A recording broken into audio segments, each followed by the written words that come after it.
actually putting China a little bit to the side, and asking how you would characterize underlying data center demand ex-China right now. Incredible. Incredible. We had a record quarter without China, and we just guided another record quarter without China.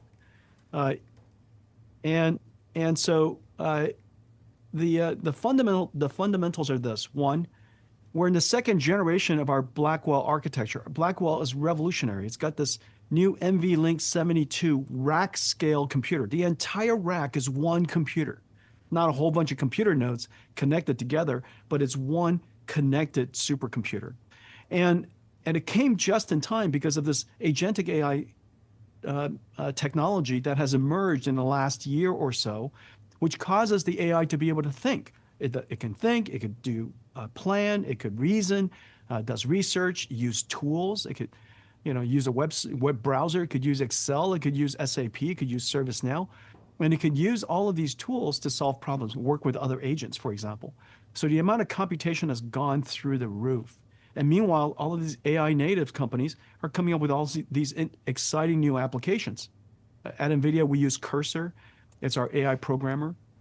Across the entire company, everybody's using Cursor. The amount of code that we're generating and checking in is just incredible. Our productivity's gone through the roof. And so OpenAI, as you know, had $1 billion month. It's incredible growth. If you look at the AI native companies, last year, they did $2 billion altogether. The first year of AI revenues. The second year of AI revenues, $20 billion, 10-fold increase in 1 year. And that's just the tip of the iceberg. I see AI opportunities, obviously, across all of the clouds and enterprise and industrial applications and robotics and self-driving cars. I mean, just digital biology and drug discovery.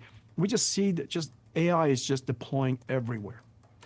Jensen, you mentioned on the call that China would have been a $50 billion total addressable market this quarter, and then this year, and then you would have seen it go to 50% next year. How do you get to that point with the administration where you can see those kinds of gains? Well, first, I think President Trump really understands and really wants, and it's his policy to have America win the AI race. And that's really foundational. Recognizing that that's important for national security, it's important for our economic security, it's important for American leadership around the world. And he understands that the American tech stack should be the world standard. Just as the American dollar is the world standard that economies are built on, we want the American tech stack for the world's technology and industries to be built on. And that includes China. And so if you look at China, China has 50% of the AI researchers in the world. They have lots and lots of AI companies, and they have lots of AI chip companies. Without us there, they will obviously have their own alternatives, and they've been growing. And you've seen some of the AI chip companies have record years. Their stock prices are record high. Obviously, there's a lot of opportunities there. If we have an opportunity to go compete for that market, it would be great for America. It would be great for China. And we have an opportunity to go capture some of that $50 billion that is growing at about 50% every year. The second largest AI and computing market in the world. America should be part of that. It's great for exports. It's great for our treasury. It's great for American technology leadership. And it enables us to leverage that leadership all around the world. And so really important it's just an incredible decision by President Trump. I'm very, very pleased with it, very grateful for his decision. And we're going to do our best to go capture some of that. NVIDIA has undoubtedly profited greatly from the competition to implement artificial intelligence, AI. The graphics processing unit, GPU, which the business first created to provide realistic images in video games, has since been modified to meet the more demanding requirements of artificial intelligence, AI, making it the industry standard. As of this video, NVIDIA's stock has risen 1,130% since the AI boom began in early 2023, making investors rich in the process. However, where NVIDIA stock will go from here and what the future holds for stockholders is one of the most contentious issues on Wall Street. An analysis of the information at hand sheds light on where Nvidia's stock price may be by the end of 2026. The GPU's versatility is the key to Nvidia's success. The business had bigger goals after taking the lead in the discrete desktop GPU market. These processors use parallel processing to offer their computational capacity. By breaking down computationally demanding jobs and allocating these smaller tasks to different cores or processors within the GPU speeds up computationally demanding processes and completes them in significantly less time. The development of AI was greatly aided by this method. Data centers are becoming the epicenter of AI activity since AI processing necessitates the cooperation of numerous GPUs. The data center boom is helping Nvidia, and many people think the company is just getting started with its expansion. In order to meet the increasing demand for AI, Nvidia projected in an early October investor presentation that between $3 trillion and $4 trillion would be spent on AI infrastructure by 2030. According to IoT Analytics, Nvidia holds a commanding 92% market share in the data center GPU space, making it the clear market leader. This prominent position implies that the business is still in a strong position to gain from the continued use of AI. Huang disclosed in October that Nvidia had a $500 billion backlog of orders that it plans to fulfill in the 6 quarters that conclude in early 2027. We may utilize the information at hand and a few assumptions to determine what Nvidia's stock price might be by the end of 2026, assuming that the company's backlog projections are correct and that we have no reason to doubt them. Nvidia announced $57 billion in revenue for the third quarter of fiscal 2026, which concluded on October 26th. Additionally, the business gave a Q4 estimate that called for $65 billion in revenue. If their forecast is correct, it comes to $122 billion, which means Nvidia anticipates making the remaining $378 billion in revenue in fiscal 2027 or calendar 2026. As of this video, Nvidia's market capitalization is approximately $4.37 trillion, and its forward price to sales (PS) ratio is 20. Nvidia's stock price might rise 75% to $315 a share, increasing the company's market capitalization to over $7.7 trillion if its PS stays the same and it makes $378 billion in revenue in 2026, a difficult task. In light of Nvidia's recent performance, this appears to be feasible. It's crucial to keep in mind that this is merely an enjoyable numerical exercise. Experienced investors are aware that plans don't always work out. Nvidia's market share may be eroded by rivals' development of rival GPUs and the customization of application-specific integrated circuits, ASICs, for certain use cases. Estimates of the rate of AI adoption may be overly optimistic, or the state of the economy may deteriorate. Now that these warnings have been addressed, let's stand back and consider the wider picture. When it comes to data center GPUs, Nvidia leads the market and leaves leftovers for its competitors. CUDA, Nvidia's suite of software tools that developers use to optimize the performance of its GPUs, helps the business retain a strong competitive moat. Researchers and businesses alike are constantly finding new uses for AI as they look to take advantage of the efficiency gains brought about by these developments. Nvidia's growth trajectory is unquestionable, and the company will probably outperform the market going forward, even if it doesn't accomplish that ambitious goal by the end of 2026. Lastly, Nvidia has a favorable price, selling for only 24 times the anticipated earnings for the upcoming year. I would argue that, considering the size of the potential and Nvidia's dominating position, it is a reasonable price to pay for a market leader with robust secular tailwinds. The performance of Nvidia's stock price over the last 3 years has been nothing short of spectacular, and this isn't due to speculation. The business is selling its state-of-the-art graphics processing units, GPUs, nearly as quickly as it can produce them. With major tech companies continuing to invest billions in the generative artificial intelligence, AI market, demand is also showing no signs of slowing down. However, historical stock market performance does not predict future outcomes. Furthermore, a lot of investors are left wondering if Nvidia's $4.4 trillion market capitalization can continue to rise in the long run.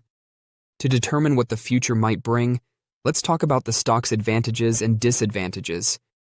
Nvidia is the biggest company in the world, with a $4.4 trillion market capitalization.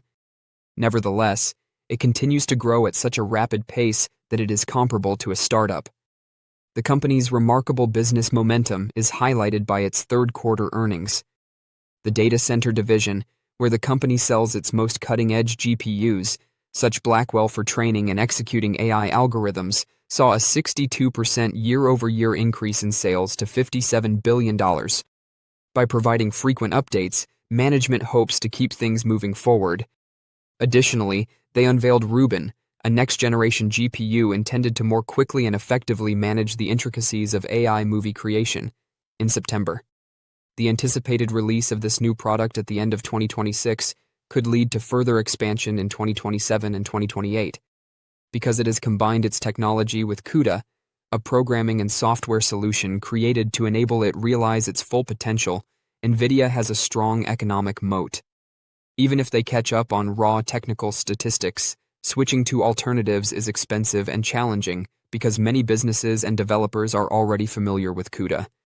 Using this advantage, Nvidia produced a third-quarter gross margin of 73.4%, which is extraordinarily high for a software firm. On the other hand, even though it doesn't often sell tangible goods, Microsoft, the massive enterprise software company, has a gross margin of about 69%. Fat earnings are typically associated with high margins. Additionally, Nvidia's net income increased by 65% to $31.9 billion in the third quarter, creating a generous amount of cash that will probably be distributed to investors in the form of share repurchases. Nvidia appears to be the nearly ideal growth stock on the surface. Its deep economic moat provides it a dominant market share and remarkable profitability, and it operates in a cutting-edge and rapidly expanding industry. However, investors should be aware of some hazards. To begin with, generative AI is costly. 10 Google searches use as much energy as one ChatGPT inquiry. Furthermore, by charging such exorbitant markups for its technology, Nvidia is making matters worse in terms of cost and sustainability.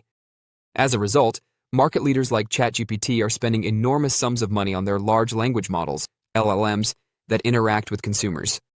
In the most recent quarter alone, the startup is thought to have lost almost $11.5 billion. Additionally, these losses raise concerns about the long-term viability of the demand for AI technology and encourage big Nvidia clients like OpenAI to switch to less expensive options for operating their companies. In collaboration with the fabrication firm Broadcom, OpenAI has begun creating its own proprietary AI chip, which it intends to utilize internally. Because custom chips are made to be efficient in particular workloads, they enable a business to avoid the exorbitant costs of Nvidia's general-purpose hardware while simultaneously saving money on running expenses. In the upcoming years, this could become a serious concern because other key Nvidia clients, like Google and Amazon, are also investing in bespoke chips. Fundamentally speaking, Nvidia continues to appear to be the winner for the ensuing 3 years and beyond. The business is flourishing. Furthermore, the company is actually less expensive than the average projection of 26 for the Nasdaq 100, with a forward price-to-earnings (PE) multiple of just 23. But occasionally, the data don't provide a complete picture. The demand for Nvidia's chips may not stay at these levels indefinitely because generative AI is still quite speculative and profitable. It could be advisable for investors to seek out more varied methods of placing wagers on the sector. According to the CEO of Nvidia, a single innovation might produce more millionaires in the next 5 years than the internet did in the previous 20. According to Jeff Bezos of Amazon, it is hard to overstate the impact. Additionally, according to Cathie Wood, by 2030, AI may present an opportunity of $80 trillion. That's the same as 18 Nvidias, 21 Microsofts, or 33 Amazons. Don't forget to share your thoughts and experiences in the comments below. Your input helps create a more knowledgeable community where we can all learn and grow together in the world of investing. Stay up to date with the latest market trends, insights, and key updates by subscribing to Investing Tutorial. We're here to help you make smarter investment decisions and stay ahead of the curve. Talk to me about what it means for NVIDIA specifically, Jensen, because, even at full strength, China was about, call it 10 to 15% of the company's sales. And so I'm curious if you think of China as a nice to have or a need to have for NVIDIA, and whether you need sales into China to keep up the pace of rapid growth that you've been experiencing. Every American technology company, for every American technology company, China is important to have. It's an important market. It's dynamic. The companies there are vibrant, innovative, fast moving.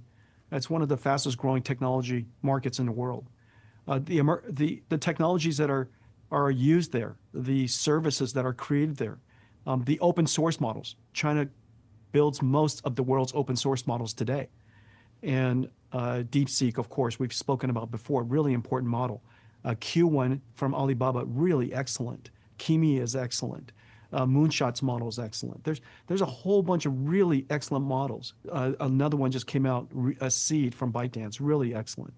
And so the open source culture is really vibrant there. Those open source models has spread all over the world. They're used by startups all over the world, including here in the United States. It's used in enterprises all over the world. Open source models is making it possible for people to create market-specific, domain-specific, and company-specific models. Really important for American technology companies to be able to run those models really well. And so I think China is just an important market. It's also, as you know, it's just really large. It's the second largest computing market in the world. I'm just delighted that President Trump sees the wisdom of American leadership, and particularly at this time where AI is taking off. It's vital that America wins the AI race.